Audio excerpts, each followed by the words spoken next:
So, hi everyone. Today we have the pleasure to receive Dr. Rita Tojeiro from University of St. Andrews.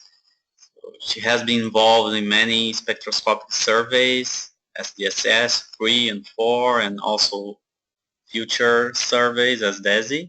And today she's going to talk about unlocking the full potential of galaxy spectroscopic surveys. So, thank you very much. Ok. So, isto é estranho, porque vocês veem, mas eu não vos vejo. Portanto, é difícil julgar se estão a perceber ou se não estão a perceber, porque eu não vejo as vossas caras. Por isso, interrompam. Se eu estiver a falar, se eu estiver a dizer asneira, vocês interrompam-me e façam perguntas. Ok, eu vou falar em inglês, senão não consigo.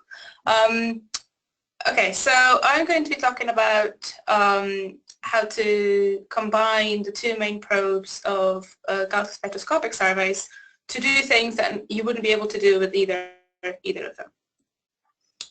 So will that go? Come on. There you go. So when we talk about galaxy redshift surveys, you really have you get two products. You get a galaxy spectrum, which is absolutely full packed with galaxy physics, and then from that spectrum you get redshift, which you combine with the other two angular positions on the sky, and you have an accurate three-dimensional map of the universe. And they tell you different things, right? So as I said, the detailed spectra from each of these individual galaxies, and as we will see, we started with a couple thousand, but we're really working up to having millions of these galaxies. For each of them, you can learn a lot about the physics of the galaxy. If it's a quasar, you can learn about quasar physics, and you can do things like learn alpha cosmology. And when you have the three-dimensional positions, then you can do a plethora of scientific analysis by exploiting, by measuring and exploiting clustering, the clustering signal of these maps. They could be 2-point statistics, higher point statistics, small scale clustering. You can talk about voids, you can talk about cross correlations with almost anything you want. And these things, when you combine them, or even individually, they tell you an awful lot about the universe. We can measure the expansion history, we can measure things like neutrino mass, we can probe the earliest moments of our universe, we can probe the inflationary period, we can learn a lot about galaxy evolution, gravity, the composition of the universe, its ultimate fate, etc. So it's no wonder, given how rich these surveys add information, it's absolutely no wonder that we have really spent the last 3 decades or more trying to make more and better surveys. So just a very, very quick sort of overview, because I think sometimes we're so swamped in data that it's easy to forget just how lucky we are. We really, the first time we went out to do a galaxy redshift survey, it took us nearly 20 years to measure the redshifts of 20,000 galaxies.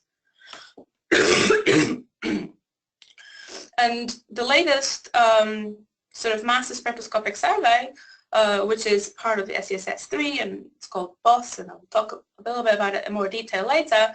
In 5 years, we got 1.5 million galaxies plus 350,000 quasars. So we got spectra and positions for these objects, which is an absolute massive improvement. And I think as a community, we're really playing catch-up of how to organize ourselves in order to exploit the almost endless amount of information in these surveys. I nicked this plot from David Schlegel, which shows you how we've been making progress. So you've got, if I move my mouse, can you see my mouse? Yes. Yeah, cool. So you can see as a function of year in history, the log number of galaxies, and here the first 20,000 that we measured over 20 years, and here's us, BOSS about here, and that's DESI, and David Schlegel predicts that we're actually going to observe the full observable universe in 2061. But this is an absolute astounding progress. Right? Okay, so the way this talk is organized is roughly in 3 parts. So first I'm going to talk to you about galaxy spectra, so I'm going to focus on one of these 2 components. I'm going to talk about how to extract non-parametric affirmation histories, and I'll explain what that is and why we might want to do it. And then in the next two parts, I will talk just two specific applications of combining non-parametric affirmation histories with the wealth of information that you get from a large-scale structure, so the three-dimensional position maps. So I'm going to start with this galaxy spectra and non-parametric affirmation histories. And for those of you who know about galaxies, you will have stared at these, will have stared at many of these, and you know exactly what they tell you. But in case some of you don't, when we look at a spectrum like this, there's many ways in which it tells you about the galaxy that it came from. The most obvious one in this particular spectrum is things like emission lines. So this is emission from gas. It's coming. It's ionized by the very, very hot young stars, meaning that, you know. So this is why it's a sign of very recent or instantaneous, like present day star formation. So they tend to tell you the star formation rate. You can look at the absorption features. So and these are really sort of an outcome from the fact that metals in the atmospheres of stars absorb the black body radiation that's coming from the core and make these absorption features according to the chemical composition of the stars. So they tell you about the type of stars and also a little bit about age that are in the galaxy. Somebody ask me something? I'll carry on. The other thing you might want to look at really is just the continuum, because this continuum, even if you just ignore the emission lines, you ignore the absorption features, the continuum tells you an awful lot about the galaxy.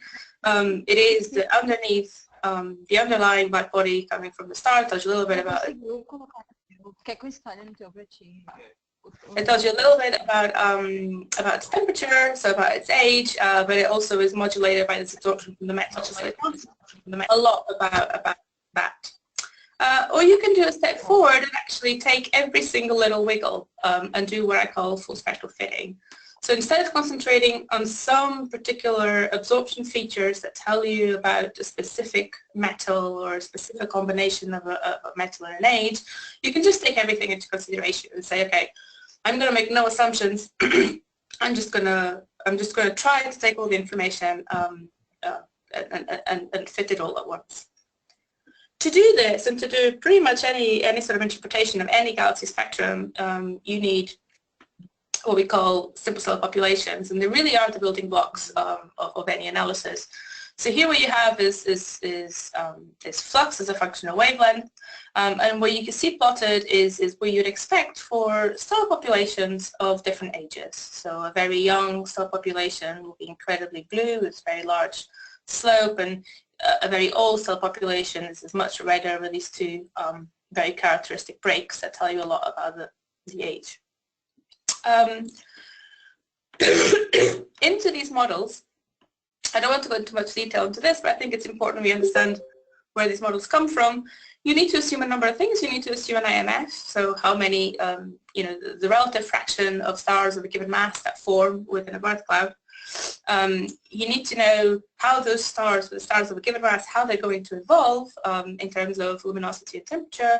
And then for each region in this diagram, you need to know what the expected spectrum of a star of that particular luminosity, that particular effective temperature is. And then you put it all together.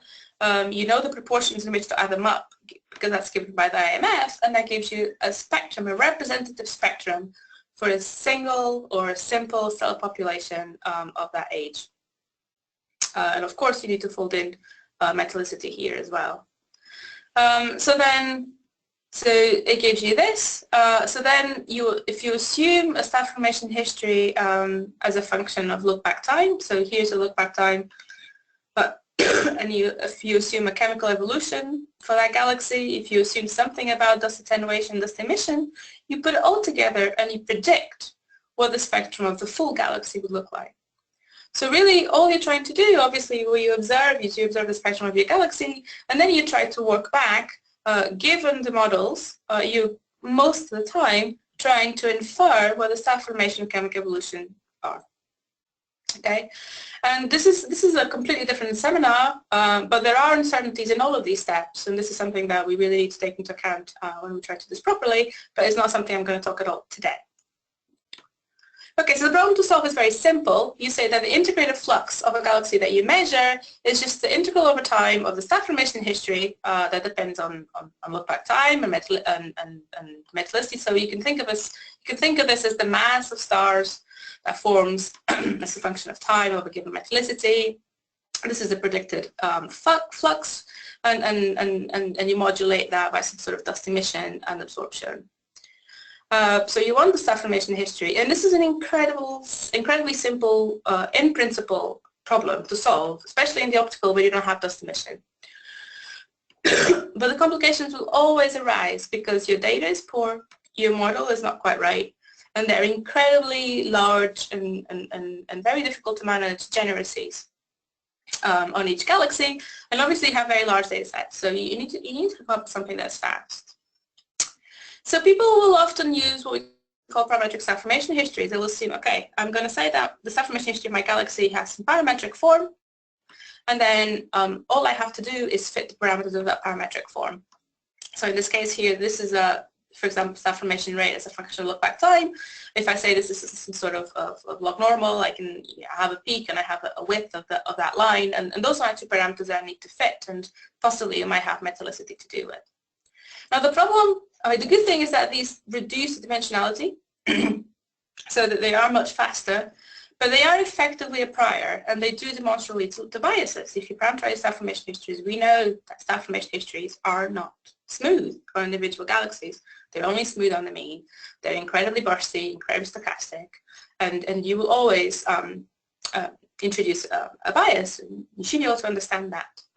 And there's really only two reasons to do this. One of them is if you need to be fast, because you're fitting much fewer parameters. And the other one is if you don't have, if you simply don't have too many independent data points, that you're limited by the number of independent parameters that you can recover. But these days, and this is the case with these spectroscopic surveys, is that you're well beyond that, right? You could actually just use non-parametric star formation histories. They are a complete misnomer because they actually mean we're fitting tons of parameters. But instead of having a functional form, you just split the age of the universe into bins of a given age, and you say, okay, under a given metallicity, and you allow an arbitrary amount of stars to form as a function of age and metallicity. And now you fit more parameters, you put a very large demand on data and models, but you are less dependent on your choice of parameterization. So you're not, you're still making a choice, but you're much less dependent on that. And we've been doing this for a long time, and over 10 years, and we're kind of good at it now. We sort of, as a community, sort of know how to get this done. The work that I'm going to show you is just by the code that I wrote, because I wrote it, so I know how it works. It's called Vespa, and there's a whole bunch of things. If you're interested in knowing more about it, you can ask me at the end. And the code is free for anyone to use if they want it. But I'll just show you Vespa at work instead of giving you the details. So this is if you focus on this top panel here, this is a sloan, an SSS galaxy. The black is the data. The red is the fit. And if you go back down to this block here, this shows the mass that formed as a functional look-back time that we require to fit a particular galaxy. The model is the red, and the bottom panel tells you the metal content of each of these bins. These are the residuals, and this is for a reasonably good spectrum. Very good signal to noise. It's mostly there. The mask is pretty good. This is a noisier spectrum where there's important bits missing, and so what Vespa says is that actually there's less information you can recover from this. So it sort of says you can't really tell between a star that is 3 gig years old and 10 gig years old. So I'm just going to sort of give you a much rougher star formation history. Okay, but you can do this, and you can do this for each individual galaxy in Sloan or any spectroscopic survey that you care to think of. And so, and then what would you do with it, right? So we've done this. We've analyzed the full of Sloan and BOSS as well, and Gamma as well. And what would you do with it? Well, I know what I've done with it. I've done a whole bunch of things. We've, for example, investigated how galaxies assemble their stellar mass. We looked about the affirmation histories of not only sort of, the traditional red ellipticals and blue spirals, but also the blue spirals and the blue ellipticals and red spirals, seeing how they differ. We looked at the populations of type 1a supernovae progenitors, because you can deconvolve their time delay distribution. You can even look at things like how the IMF evolves with redshift. You can look at the homogeneity of the universe, and you can sort of you can have this extra dimension to help us constrain and interpret simulations. So this is a reasonably short time, and I'm not going to talk to you forever. So I'm just going to focus on two things, and this is the rest of the talk. So I'm going to focus on two of these applications, but if you want to hear about the others, you can just ask me about it. So I'm going to talk first about this idea of matching progenitors across cosmic time and how that allows me to measure redshift space distortions on large scales. And I'll tell you a little bit about what redshift space distortions are and why we might want to do it on large scales. And then on the last few minutes, I'll tell you a little bit about how environment affects the formation of dark matter halos and how that might affect the populations of galaxies in halos of the same mass. Okay. Okay, so let's move swiftly on. Now we're going to move on to this this first application. So, sorry, I've been sick all week. So redshift space distortions are this effect that we have from the fact that we are making these three-dimensional maps, but we're making these three-dimensional maps in redshift space. So in one direction and one direction alone, our position is given by a velocity. And that velocity is not just from the Hubble flow, it's also, you get a component from the fact that structure is still growing. So there's well, yeah. So if you assume that this growth is completely isotropic, as it should be, then if anything that was sorry, that was isotropic will appear to have an anisotropy along the line of sight, because it's only along the line of sight that you pick up this extra component of the velocity. So we're picking up this coherent motion of the galaxies as structure is continued to assembling. And it's a statistical signal. You can think of it as a sort of statistical peculiar motions, if you will. And this anisotropy tells us about how fast structure is growing, so how fast the galaxies are infalling into these vast potentials on large scales, and it's sensitive to theory of gravity. So people have been incredibly, in the last few years, redshift space distortions have been one of the main drivers, along with baryonic acoustic oscillations, of surveys, because they have the real potential to tell us about gravity. So not just about the background expansion, not just about cosmological parameters, but about the underlying theory of gravity. And so with BOSS, we've been able to see this incredibly well. So for those of you who do clustering, you'll be sick and tired of looking at this plot. If not, again, I'll talk you through it. So we just focus on one quadrant, which is really all there is. This is now showing you, so it's scale, so small scales here, large scales here. We're looking between 0 and 150 moving megaparsecs. This is, and the color is showing you the amplitude of the two-point correlation function. So it just tells you how likely you are to find two galaxies separated at a given distance. And it's doing that perpendicular to the line of sight and parallel to the line of sight. So what you see here, if you look at this sort of ring here, how well you see it depends on how good your screen is. But some of you may be able to see this rig here. This is the BAO scale. What we're interested in here is this this squashing here. So this anisotropy on a two-point correlation function that is directly related to the growth of structure. So normally the parameter that we're interested in is called f, the growth rate, which is just the derivative of the linear growth factor with respect to the scale factor. Now, it is a difficult measurement to make because the shape of this affirmation the shape of the two-point correlation function can be affected by systematics, by observational systematics. But particularly, what is really difficult about this is that the small scales, so the BAO scales on large scales about 100 megaparsecs, but anything below 50, 30 megaparsecs, ideally you want to do this to small scale as possible. These nonlinear scales are incredibly difficult to model. So if you want to fit your anisotropic correlation function, then you need a model, it's very, very difficult to come up with a model that is valid and that you understand very small scales.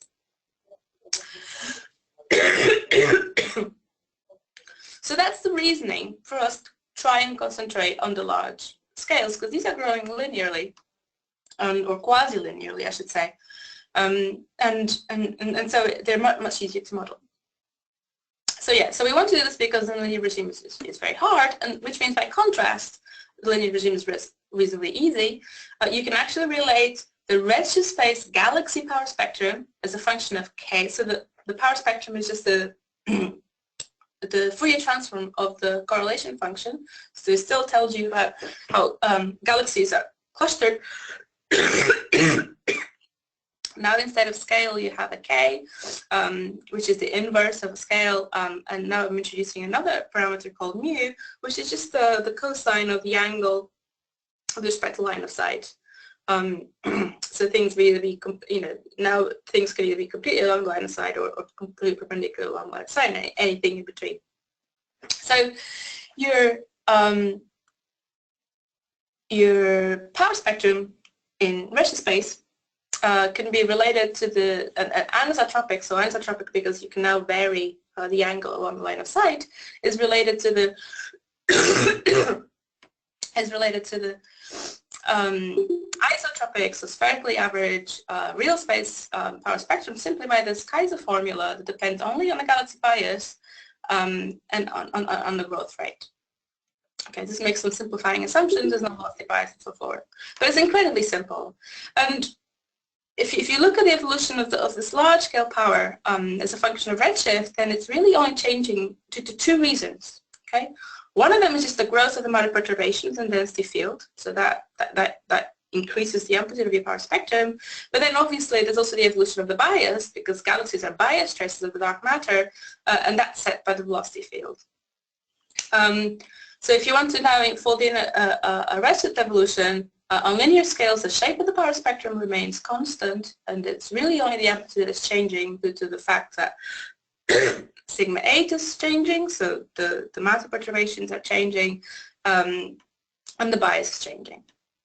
So this is an incredibly simple model, and what that means is that if you could measure the amplitude, or if you measure the large-scale amplitude of the power spectrum or the correlation function, if you know how much of that amplitude is due to, for example, the evolution of the bias, then you can know, then what's left is simply due to the fact, to the growth of the amount of perturbations, which tells you directly the growth rate. So that's where we're heading. Now what you have is a two-dimensional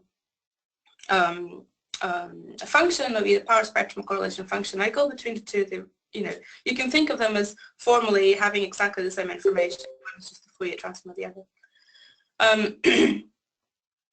Normally, and I will introduce multiples because we'll mention them later, we can sort of compress this information, this full two-dimensional correlation function into a series of multiples, where the first one is just think of it as the spherically averaged correlation function. So averaging over a given scale, is you're basically summing up the pairs over all of orientations. And then the next order is you're basically subtracting the power along line of sight from the across line of sight. But it's just a way of compressing the information. And if you measure the monopole and the quadrupole, then you actually trivially measure the combination of f times sigma 8 and bias times sigma 8, right? So you just basically you have two equations here with with three parameters. But the linear scales are noisy, okay? And this is why people push down to smaller and smaller scales. Because the gains, in terms of signal to noise, the gains are massive. So even in today's surveys that are colossal in terms of volume, it's just not enough volume to probe these large scales with any sort of, convincing or attractive signal to noise. Okay, so, so what are we going to do? So you don't want to, we don't want the smaller scales, because this what I've just described to you only really applies to large scales. Or you can increase effectively a signal to noise by putting a prior on how the amplitude is changing as a function of redshift, if you know how the bias of the galaxy is evolving. And for, we do know something about the expected bias evolution of galaxies, and for the particular case where tracers are conserved, so think about it as no merger, so the number density of tracers of galaxies is conserved as a function of redshift, then the evolution of the linear galaxy bias is actually known exactly, and it's incredibly simple. It only depends on the growth factor of a bias at a given point. So going back to what I said before, if you know how much of the evolution of the large-scale power is due to galaxy bias, then you know how much is due to structure growth. So what it allows you to do is to measure the growth rate, sigma 8, and bias independently. Okay, let me put this in more concrete terms. What we're going to do is we're going to measure the large-scale amplitude of what I call the suitable sample of galaxies, and really the next 10 minutes are going to be trying to come up with that suitable sample. Is very hard. So we measure the amplitude, which we describe as these two equations. This just describes the amplitude of the correlation function. And we're going to model sigma 8 as a smooth function. We're not going to put any constraints on the shape. It's going to be, you can do this with a spline or with a polynomial, it doesn't matter. I only require it to be smooth. And from that smooth function, the growth factor and the growth rate can be automatically computed.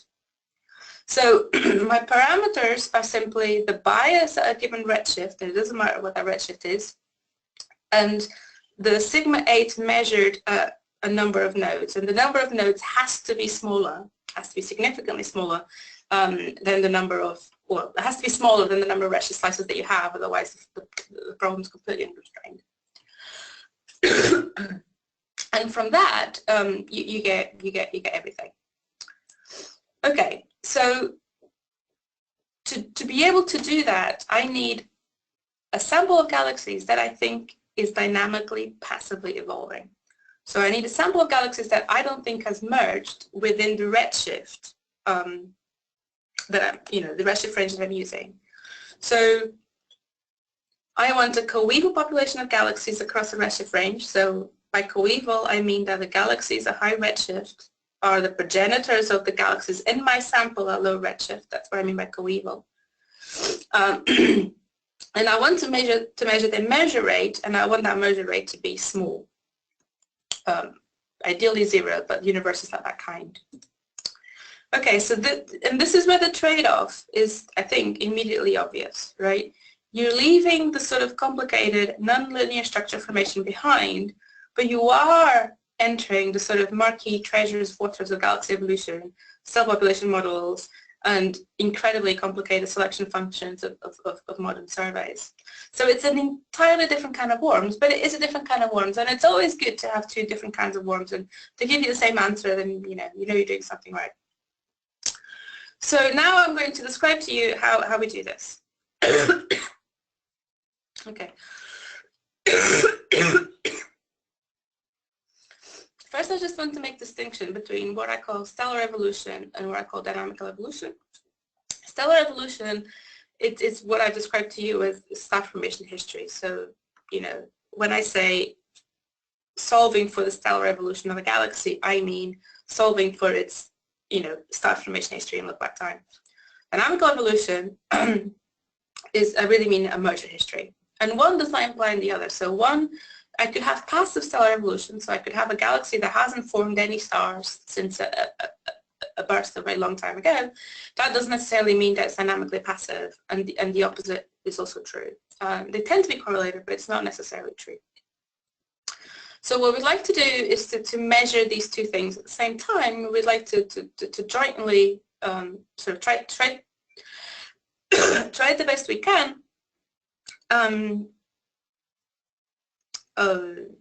You know, solving for both is not at the same time. It's not really what I do. But you want to take them both into account. You want to do it in a consistent way. Okay. So I'm going to make a statement, and hopefully it will make sense. And if it doesn't, you're going to have to tell me.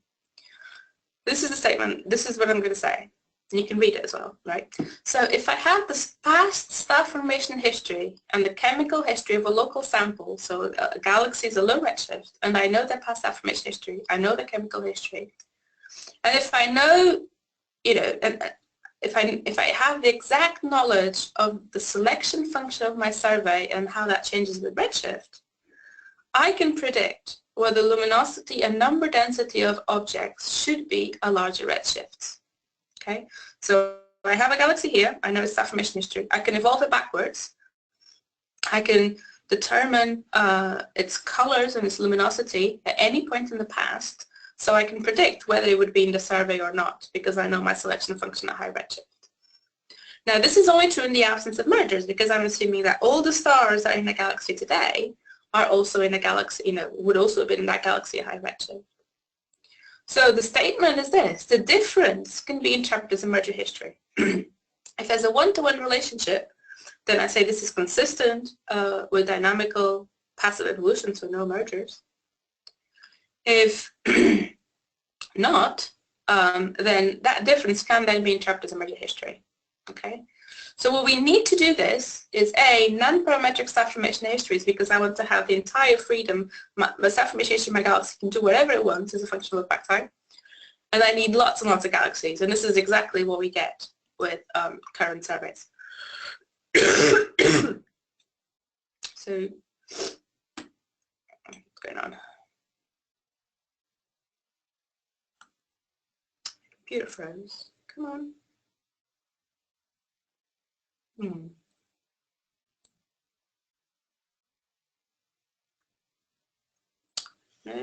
Uh-oh. Oh. All right. Okay.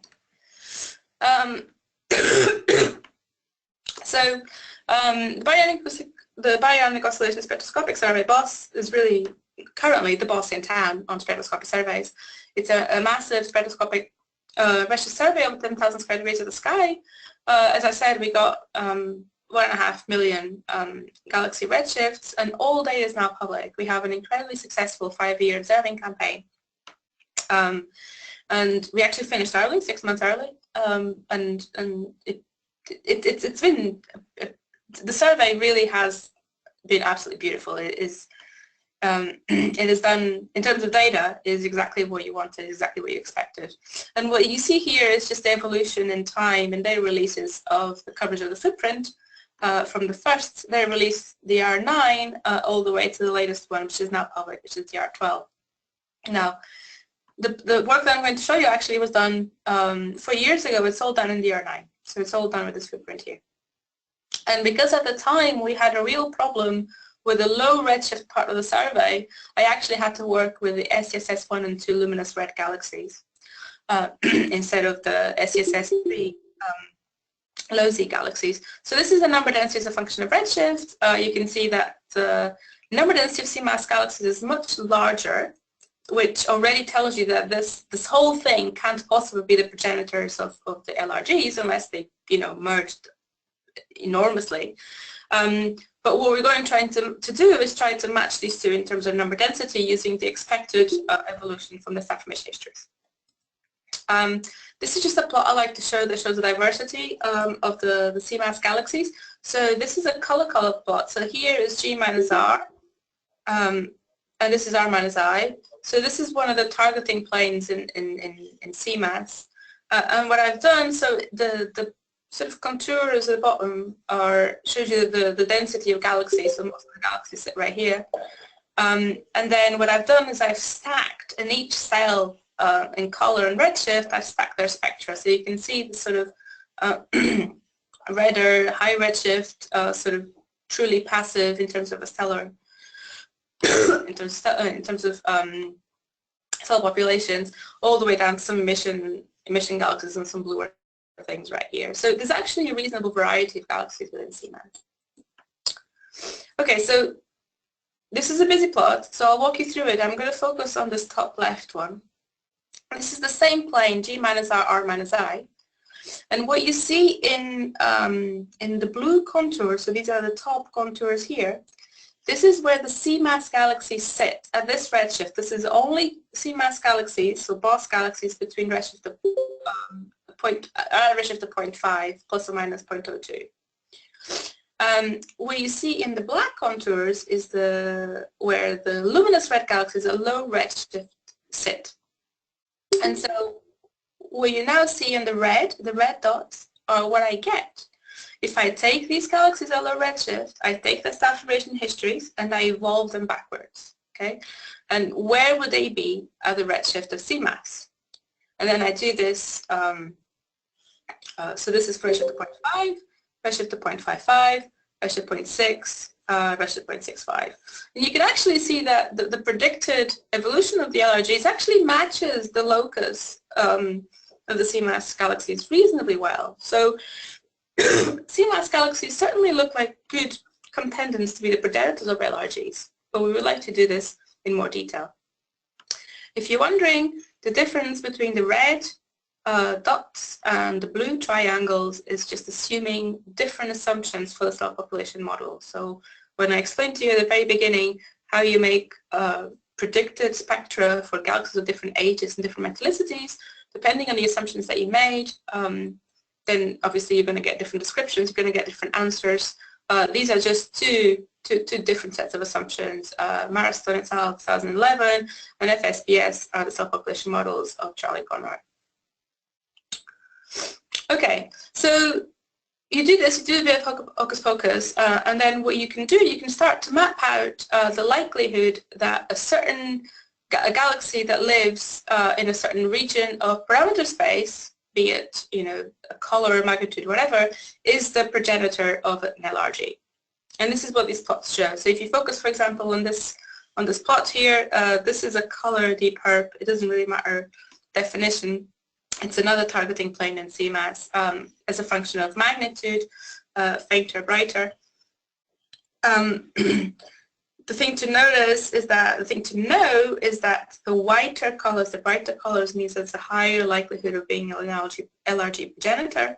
And what you see, lines that are parallel to this orange line are lines of constant stellar mass. So this is telling you that it's the most massive ones that are more likely to be the progenitors of the LRGs, which makes perfect sense if you remember the number densities that I showed you. And this tells you that actually it's the reddest ones as well. So this makes sense, but it's just a way of doing it self-consistently.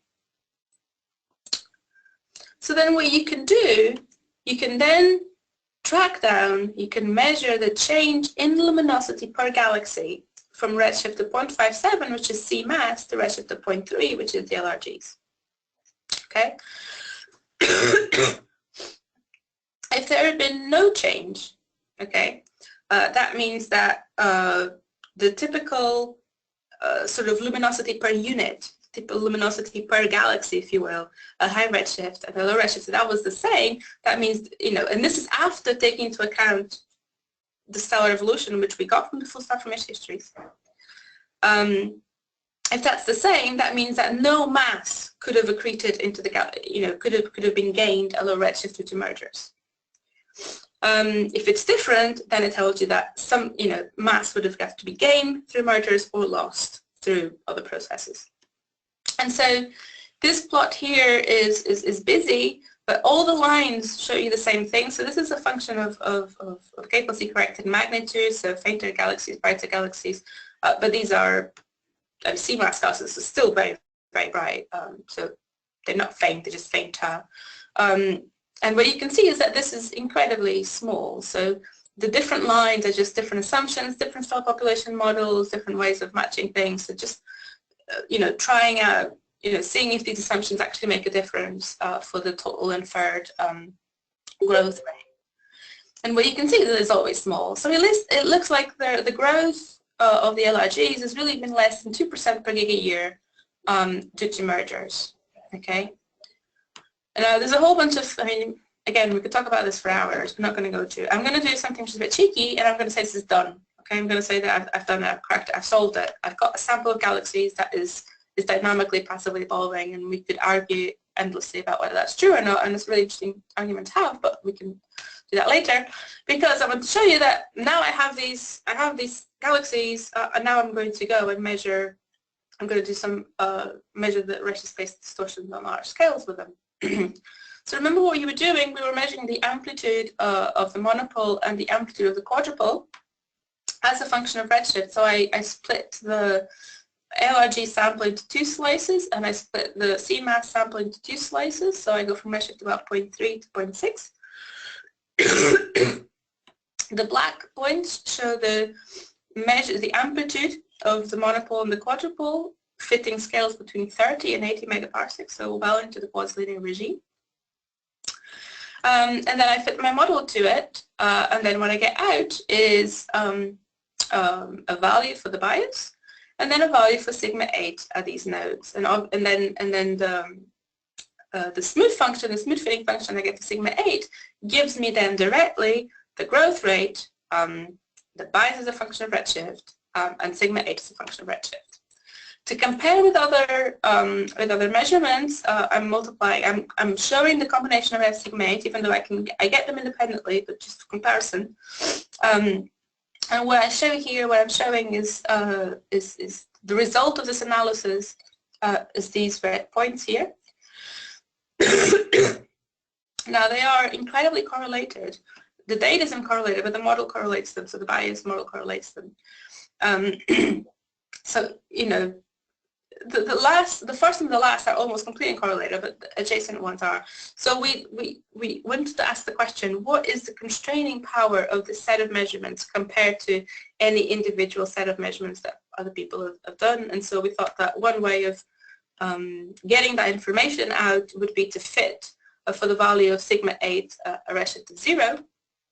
So this is what we're showing here. So this is the sigma 8 redshift of 0. The gray band is what you'd expect at the time from possibly WMAP. And so this is the constraint on sigma 8 that I get from this analysis.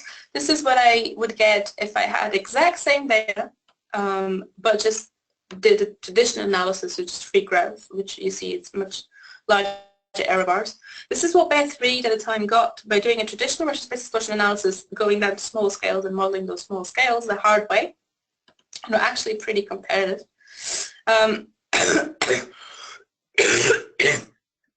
then, a plethora of other methods. So what this is showing you is that in terms of constraining power, you do get something out. It is competitive. And it is worth pursuing. It's actually comparable to state-of-the-art measurements that go onto small scales. You get f of z directly, which if you want to constrain gravity models, that's preferable.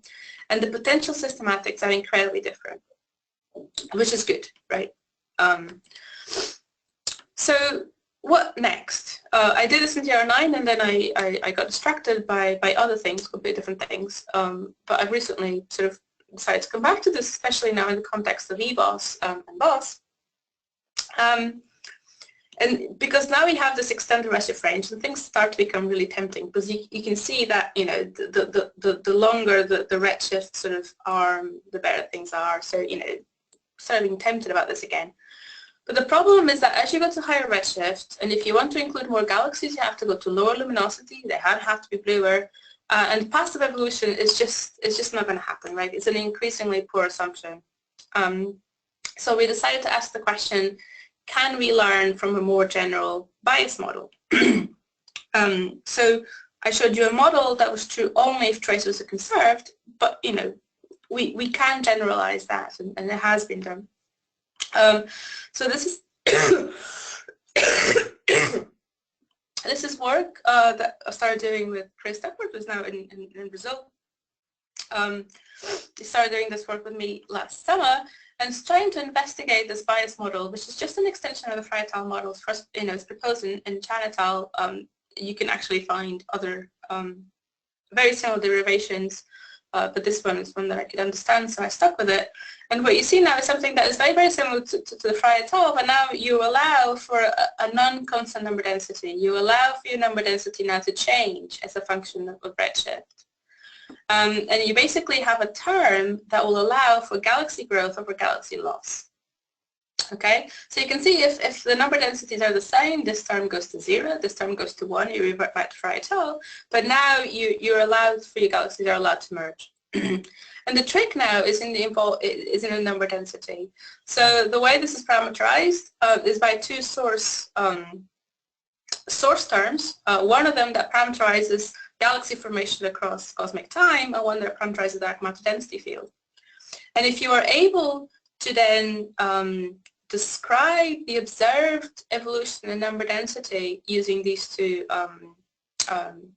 source terms, so you fit these parameters to your observed N of Z, then you can fold that into your bias model and do this for a non-passive population of galaxies. Now there's a problem, of course, in that the N of Z that we observe is an N of Z that's come through a window function, and we don't observe all the galaxies. So N of Z is this, which comes up from your source term, which is basically a direct result of galaxy growth, galaxy destruction, and evolving dark matter density field, then multiplied by a selection window. And EBOS is a real problem, right? Because we do, and in BOS, we do this code cuts, and we don't know what galaxies we're missing. We simply don't. So one of the things that one of my students is doing, Dominic Bates here with me, is to use clustering redshifts, so the cross-correlation of photometric samples with spectroscopic samples, to basically complete the EBOS survey. And that what that will then give us for this work is this window function of redshift. So how many galaxies we're missing with respect to a completely, complete magnitude limited survey as a function of redshift. And then you'll be able to fold this in. Okay, so I don't think I'm going to have much time to go into part 2, but I want to finish part 1. I'm just going to tell you a little bit about what part 2 was about. So redshift-based distortion using large scales is now a possibility. It is a promising and complementary route to a traditional analysis. We have done this with passive galaxies, and they've yielded the first measurement of the sort using the simple bias model of Frey et al. We're going to have to work a little bit harder to extend this to high redshift. And so what we're working on now is so this new bias model, but also we would like to look at fitting the expansion history simultaneously, which we now for now assume. We do want to look at quasi-linear effects. I am well aware that the Kaiser formula probably doesn't apply even at 30 megaparsecs.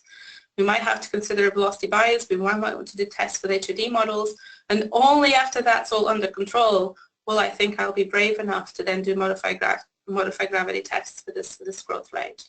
But that's certainly what I'm aiming to do, and what I hope to dedicate quite a lot of my time over the last few years. So for those of you with me in EBOS, you'll probably hear more about this quite a bit. Okay, so I'm gonna take 2 minutes to talk a little bit about this because it's a completely different subject and one that I've become interested in reasonably recently. And this idea of galaxy or halo assembly bias. Often when we have models that connect the halos of the galaxies, we assume that galaxy populations in dark matter halos only depend on halo mass. Okay, and even these simplistic models, the simple HOD models or abundance matching or whatever, they've been incredibly successful at describing the clustering of galaxies, right? So, you know, there was reasons to purport that. But in simulations, we've seen that the clustering of dark matter halos actually depends not only on their mass, but also on other things like often their assembly history. And this has become known as assembly bias. Okay, it has been detected in simulations, clearly. In data, they are less clear. Okay, here's a beautiful visual sort of representation. This is from Guaitao 2005, where you see here is the 10% youngest halos and 10% oldest halos in simulations. And you can see the same halo mass, and you can see they cluster differently. So formation time, halo formation time, seems to be, simulations are telling us that it really seems to be another parameter we really need to take into account when trying to describe or trying to model the galaxy halo connection. And recently, Zettner et al. Have showed that actually ignoring this results in a systematic bias. So just, for example, one of the things that we really like using HODs for, which is really nice clean measurement, is to try to measure, for example, the fraction of satellites. Here's a plot from simulations. This is the true fraction of satellites in that simulation. This is what you get with, when you fit a simple HOD to mocks that have assembly bias, and this is to mocks that do not have assembly bias. So what you can see is if it's there, you know, we're not saying it's there in the real universe, but it is there in simulations, and if it is there and if you don't take it into account, then actually you really bias your results dramatically. The reason why it's been really hard in data is because it's actually really, really difficult to find a good observational proxy for halo formation time. Okay, so we thought that having these resolved star formation histories would help. So I'm not going to talk about that. I'm just going to talk about this. So what we've done is working in the Millennium simulation, working with a semi-analytic model of Enriquez et al. We decided to just see which galaxy observed properties might tell us the most, you know, might be best correlated with halo formation times. Okay, so we're going to look at the instantaneous star formation rate, things like the mass-weighted age, the ratio of stellar mass to halo mass, and what I call TXX, which is the time at which X% of the stellar mass forms. So it's just a way of compressing the fully resolved star formation history into one number. It could be the time at which 50% of the stars had formed and so forth. Time to go for that. I'm just going to skip straight to this one. This is now what you see on the the x-axis is just different proxies that we studied. So this is, for example, star formation rate. This is T10, so time at which 10% of the mass had formed, and so forth, all the way to 90. The ratio between stellar mass and halo mass, mass-weighted age, and what you see on the y-axis is the Pearson correlation coefficient. So high number is good, means it's a good predictor. Low number is bad, means it tells you gibberish, and the different colors are different halo masses. You actually see for low halo masses, which is these two, things look reasonably good for almost every proxy apart from star formation rate. Star formation rate really tells you very little.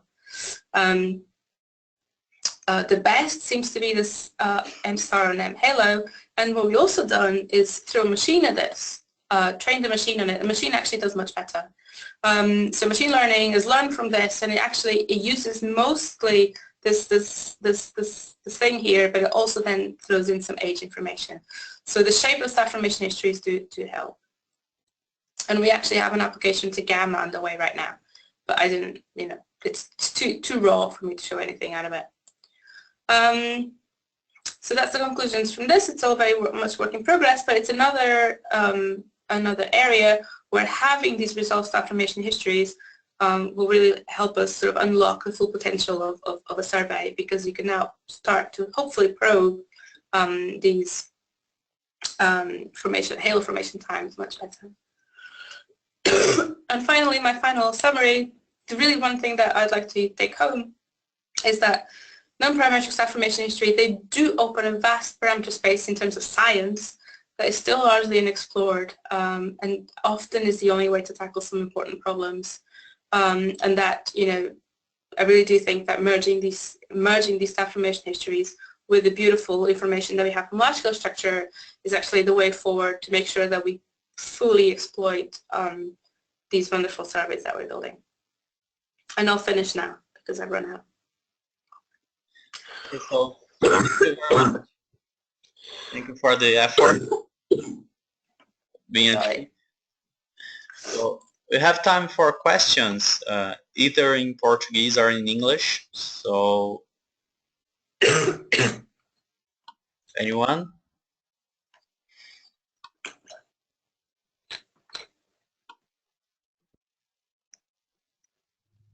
Rita, this is Ricardo Ganga. Can you comment on the plot that you showed with the sigma 8 versus redshift, and where like 50s it's higher, the sigma 8 is a bit larger? Hang on, I'm just. I mean, the error of 50s is large, but. Sorry, I can't. You're breaking up, so I'm having trouble understanding you. Yeah, there you are. Yeah. So what would you like me to comment on? So do you think this results from 2DF and VVDS? They're what, like 2DF is quite, I mean, off, right? Yes. In terms of sigma 8. Yeah. Is there any reason for that? I mean, for 2DF and VVDS, for instance, I mean, of course, VVDS has a large error bar, so I guess it's yeah. okay. This is a 1 sigma, so I really wouldn't put much weight into this. It's and 2DF was a reasonably small survey as well. I don't think it was repeated, interesting. So I don't think that racial space distortion analysis was then redone with 2DF. So we, you know, but in terms of F sigma 8, it's not so bad. So that's this one here. Look. Right. No, can't do that. It's, oh yeah, it is a little bit high, isn't it? But yeah. But I couldn't tell you why. Did you have a bluer selection? Did you have a bluer sample in terms of galaxies in most of these? But if the bias modeling was right, then that shouldn't matter. But maybe it was early enough that it did matter. Don't know. Okay. Thanks. Well, if anyone else doesn't have a question, I have another one. When you showed the machine learn method, I mean, so the machine learn and I don't know, the PCA, they're very good to correlate with stuff. But so do you think you know what's behind the machine learn? I mean, what's the physical properties? I mean, you believe it's a good deal of it is the mass of the halo ratio? Yeah, so this is one case where I guess I don't actually care why. I only care that the machine tells me, you know, can I combine these parameters in a way that tells me more about the halo? Okay. The machine won't tell me why, right? But I don't care. If I'm only interested in trying to detect assembly bias in the data, then I don't actually care why, if that makes sense. But then to interpret it from a theoretical point of view, then I will, yes. Okay. But so then again, you use the machine to separate, okay, all right.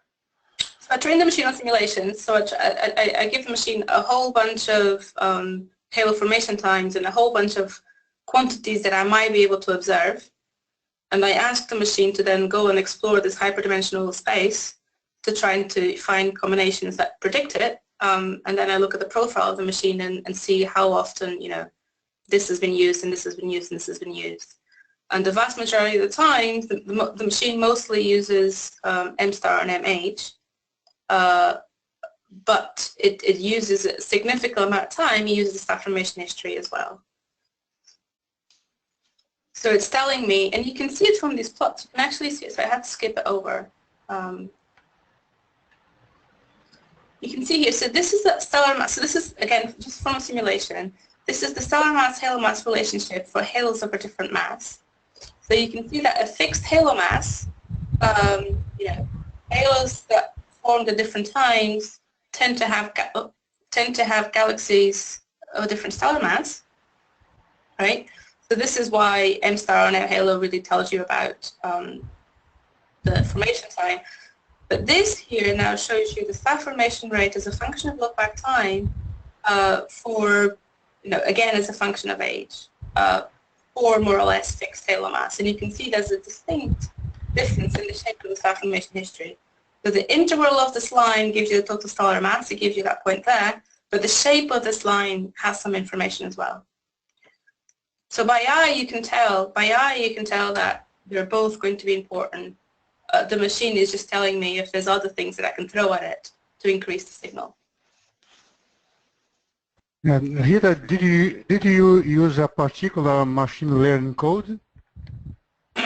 I did, but I didn't actually do the machine learning. Ben Hoyle did, but I can hunt down the details if you're interested. Okay. Another question concerning the models to infer star formation rates. For instance, Roosevelt, Charlot, or Marston models, do they make different results? Yes, very. Very, oh really? And Yeah. you prefer? And which do you prefer? That's a loaded question. So, for example, in general, they do actually give you very different results. For example, they give you, and it's interesting, for the LRGs, they give you roughly the same mass-weighted age, and they give you roughly the same evolution of the mass-weighted age as a function of luminosity. But in one case, it's the old burst that is getting younger, and in another case, there's an old burst that stays old, and then it's the young fraction that's fluctuating. So they actually physically, they give you very different answers. Which one I prefer is really difficult to say because neither of them gives me statistically good fits to the data. Right, so I can't use the data as a way to distinguish between the two. If one of them gave me a gibberish set of physical results, then I could say, look, that's really clearly wrong. The universe doesn't work like that. But neither of them is obviously wrong.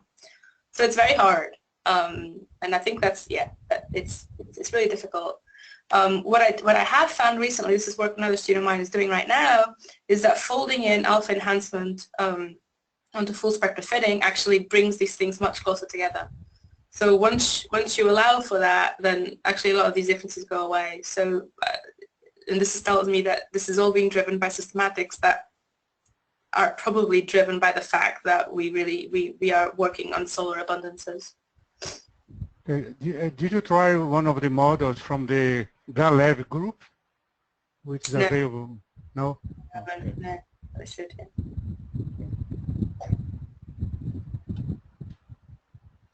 Okay, so questions? Hello, this is Aurelio. Hey, Riley. Can we go to the Chang equation for the bias?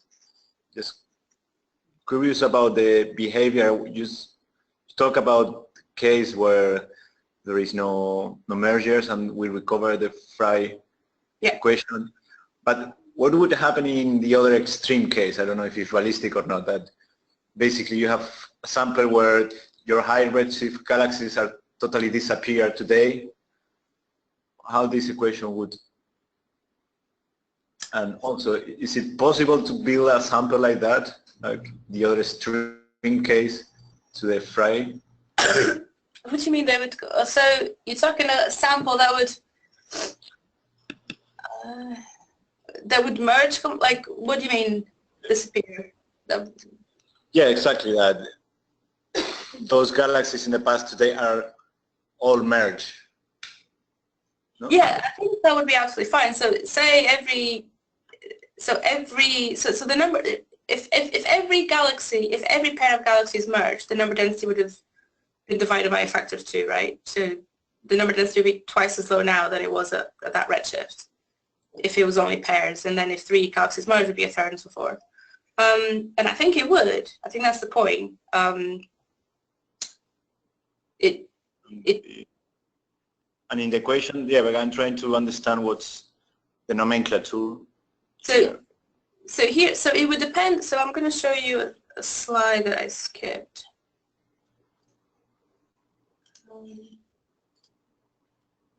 Is this working? Can you see this? Not yet.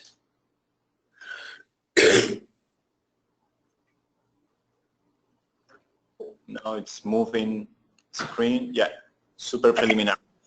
Yes, that one. So what I'm showing here, so here is that term there. So this is the extra term. So this tells you how many galaxies are coming into the sample or leaving the sample. So negative means that you would have to have lost galaxies by merging or by, them somehow change the number density. And in red is the bias of those galaxies. So it does tell you something about whether galaxies need to disappear or they need to appear. So whether the number has to be increased or reduced. And it also tells you about the bias of the new galaxies at the end of the sample. So it's reasonably flexible. And I think that the only thing that is really required is that these things, these two equations, the source terms are realistic in terms of describing the evolution of the dark matter density field, which it should be. I mean, it's just an expansion, a quadratic expansion over the mean density, and then a galaxy formation, source term. And so what we can do, and we should do, frankly, is test this in simulations, right? Because then you'll know if these two things at least can describe that, if this source term actually describes the evolving number density in simulations. But that is something that we probably should, well, there's something that we definitely should do. Yeah. Did I answer that question? Yeah. Yeah. Sure. Okay, so thank you, Rita, again for this amazing talk. And people can forward questions, maybe if they have more. And yeah, sure. I'll give you the PDF. I'll send you by email. oh, great. Thank you very much. So bye, everyone. Thank you, everybody, for attending. Bye. Bye-bye. Bye.